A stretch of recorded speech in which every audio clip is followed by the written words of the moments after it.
ഈ സിനിമയിൽ ഒരു സീരിയൽ കില്ലർ റാൻഡമായി ആൾക്കാരെ കൊന്നുകൊണ്ടിരിക്കുകയാണ്. അങ്ങനെ ആ കില്ലർ ഒരു പെൺകുട്ടിയെ കൊല്ലാനായി തുടങ്ങുകയാണ്. അതിനായി അവളുടെ ശരീരത്ത് ഓയിൽ, പെപ്പറും സോൾട്ടും ഒക്കെ അയാൾ വിതറുന്നു. അതായത് ഈ പെൺകുട്ടിയെ ബേക്ക് ചെയ്യാൻ തുടങ്ങുകയാണ് ഈ കില്ലർ. അങ്ങനെ സീരിയൽ കില്ലർ ഈ റൂമിൽ നിന്ന് പോയ സമയം ആ പെൺകുട്ടി ഇവിടെ നിന്ന് രക്ഷപ്പെട്ട് പുറത്തു പോകാൻ ശ്രമിക്കുന്നു. പക്ഷേ ആ സീരിയൽ കില്ലർ ഈ വിവരം അറിയുന്നു. ആ കില്ലർ ആ പെൺകുട്ടിയെ വീട്ടിലെല്ലാം അന്വേഷിക്കുന്നു. അവളെ ആ വീട്ടിൽ എത്ര തിരഞ്ഞിട്ടും ആ കില്ലർക്ക് കണ്ടുപിടിക്കാൻ പറ്റിയില്ല.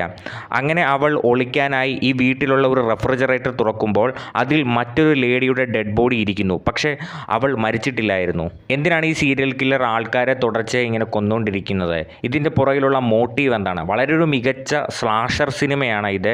2024 ഈ സിനിമ റിലീസായത്. സിനിമയുടെ പേരാണ് താങ്ക്സ് ഗിവിങ്. എലി റോത്താണ് ഈ സിനിമ സംവിധാനം ചെയ്തിരിക്കുന്നത്. മോഡേൺ സ്ലാഷർ സിനിമകൾ എടുക്കുന്നതിൽ ഒരു മാസ്റ്റർ തന്നെയാണ് എലി റോത്ത്. ഹോസ്റ്റൽ